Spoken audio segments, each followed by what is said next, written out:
the Madman!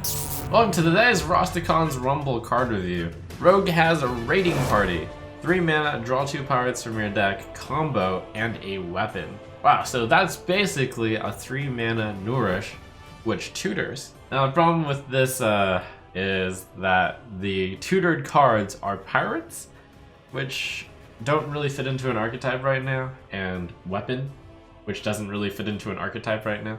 So truly on this card, we are gonna need some good mid-range pirates to make this pirate theme work, and potentially a good weapon as well that isn't just Necreum. The big card to compare this card with is Elven Minstrel, which for 1 more mana, you don't get to tutor for a weapon, but you do get a 3/2 to go with it. And you don't have to draw pirates, which is a big deal because currently pirates are lacking in quality. This potentially is the basis for a deck archetype. Jury's out on Raiding Party until we see whether or not there are pirates. Rattle the Shark. 5 mana 2/2 legendary Loa for the Rogue. Battlecry, eat a minion in your deck and gain its stats. So if you eat a 3/3 minion, this is a 5/5, and that card is out of your deck, Death Rattle added to your hand, which means that Rattle the Shark would effectively look like a 5 mana 5/5 Death Rattle draw a card. And if that were the card, it would be pretty good. Nice vanilla card. But Rattle the Shark can certainly high roll above that. Eat something bigger than a 3/3. Let's say maybe you're eating a 5/5, and that's a 5 mana 7/7 Death Rattle draw a card, which is amazing. If you can eat an average of a 3/3 minion or higher, Rattle the Shark is pretty good. Spirit of the Tiger. For Paladin, 4 mana 0/3 stealth for a turn. After you cast a spell, summon a tiger with stats equal to its cost. So in other words, if you cast Consecration, you're getting a 4/4 while Spirit of the Tiger is out on the board. Which means that this card could be pretty freaking good for Paladin, since you might already be looking in a control type of Paladin to cast enough spells to discount your Loa. With Spirit of the Tiger, you're getting some serious value. You could do Spirit of the Tiger into Spike Ridge Steed, get a 6/6 bonus for 4 mana, and that's only for a turn. The next turn, you could even cast more spells. They don't have to be buffs. And yes, you can even cast Spike Ridge Steed on your Spirit of the Tiger, which means that it's very likely that your stealthed 9 health minion is going to survive until the next turn. With Sound the Bells, you're getting 5 2/2s potentially. And then you play Lanessa. That seems pretty sweet. Like, I actually think this deck could be pretty awesome. And given that this card is a guaranteed card for you to put buffs on, yes, potentially the Quest Paladin might actually make a comeback. All of these spirits, by the way, are 0 attack. You could play Meat Wagon in your deck if you wanted to specifically tutor for these spirits, which is especially relevant in Paladin because you could also get the Big Egg with the Meat Wagon. jnZaneHD Templar, 4 mana 4/4. For Paladin, Battlecry, if you've restored 10 health this game, gain +4/+4 in taunt, so potentially 4 mana 8/8. Obviously, you're not going to get the 4 mana 8/8 anytime early. This seems to be made for a big tempo play for control decks in the late game. In that sense, it's a very similar kind of idea to Omega cards, where you're only casting the Omega cards at great value in the late game. Restoring 10 health does mean that you don't have to just restore your own health. You can heal your minions. So cards like Shroom Brewer might be a card that you see with Zlondalari Templar. You also get it with Lifesteal, so your Loa is going to give you 7 credit towards this 10. Ultimately, a card that is this late game might not be good enough to see play that. Grave Horror, a priest 12 mana minion, 7/8. Taunt costs 1 less for each spell you've cost in this game. So, very similar to Arcane Giant. It's just instead of 8 attack, you get 7 and you switch it off for a taunt. This is probably a better Arcane Giant as a result, but is it going to really drag Priest in the direction of Spell Priest? Probably not by itself, but with enough other Spell Priest type things, I could potentially see it happening. I theorize that a good price for a vanilla 7/8 is going to be 6 mana, so giving it extra taunt, if you can consistently get your Grave Horror to be costing 6 by turn 6, I would say that the card is pretty good. The problem is getting there. War Master Voon, Warrior Legendary, 4 mana 4/3. Battlecry, copy all dragons in your hand. This is a big one.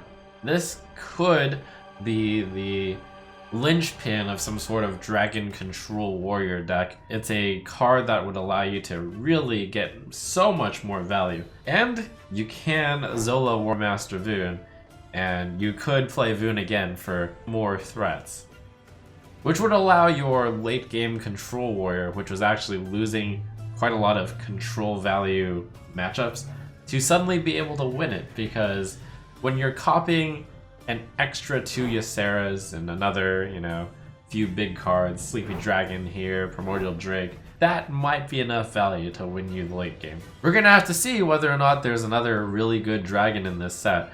Given the dragon synergy that's in this set, I would say probably. And one of those cards that is dragon synergy is Fire Tree Witch Doctor, a neutral 2-mana 2/2. Battlecry, if you are holding a dragon, discover a spell.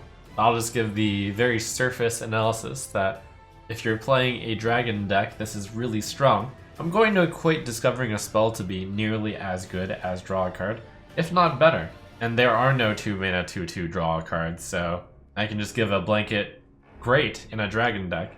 Now we just have to see a dragon deck make it. Untamed Beastmaster, 3-mana 3/4. Whenever you draw Beast, give it +2/+2, really pushing the 3-mana 3/4 stat line. This is a 3-mana 3/4 with a spooky, oh my god, if you don't kill it, the future is going to be very spooky indeed effect. Stating the obvious, you want to put this in a deck with Beasts. Also stating the obvious, there aren't very many decks that are focused around Beasts at the moment, which is probably why a card like Untamed Beastmaster is okay. There's a lot of theory craft about how you can play it and then draw a bunch of cards in a deck with Beasts, but it's possible that Beasts will not be strong enough to run this Beastmaster.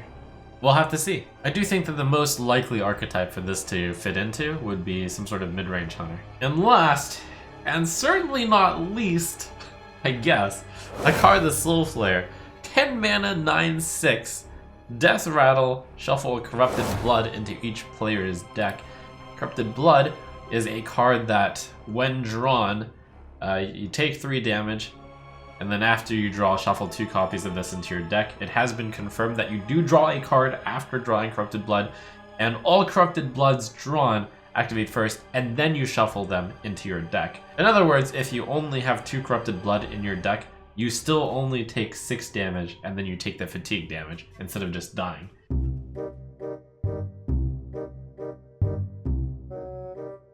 How do you counter Hakar? You can play Skulking Geist. You can play Prince Leo. Wow. You just spread that Corrupted Blood a couple of times and you turn them all legendary. How are you finding that people are playing him for internal testing? Well, Dean, Hearthstone senior game designer, puts it in every deck. She laughs. This is such a lie. Lie. Lie! This is the Hearthstone design meta, apparently, where it's Hakar versus Prince Liam all the time. If you really dislike playing it, you play Skulking Geist. Do you have any personal bets on whether or not it stays as is, or whether it needs nerfing later? Kozak, I think it'll stick where it is.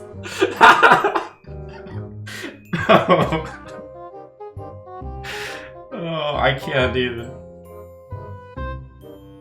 So when you're not using Prince Liam and Skulking Geist, the hard counter Hakar, don't worry about it. You probably don't need them. Hakar seems like it's a clear front runner to be the worst card of the set. 10 mana 9/6. The only thing this deck has going for it is if you have a really, really drawn out meta. I'm talking about Dead Man's Warrior versus Dead Man's Warrior. Hakar the Soul Flare is a winner in that meta. And Hakar the Soul Flare might be a winner in a meta where both players are expected to go heavy into fatigue. I guess in those metas, Hakar is pretty decent. And it is a hard counter to Mecha'thun. That does not make Hakar the Soul Flare anywhere near playable, I would say. And I can give a pre-rating of this card 1 star, and I might even be able to guess that this will be the worst legendary, if not the worst card in the set. Worst only in terms of power level, though. One can't deny that the flavor behind Hakar, I guess, is pretty good. But yes, for those of you who didn't play WoW in the Hikar ages, there was this bug, or oversight I should say, where hunters could fight Hikar, and then you could give your hunter the Spreading Plague, the Corrupted Blood, which was a debuff which dealt damage over time and also spread itself if near other people. So you would just dismiss your pet, resummon your pet at the bank, and then watch the disease spread. And then basically you would cause genocide on a massive scale. That's today's cards. Keep tuning in for the review of all the cards.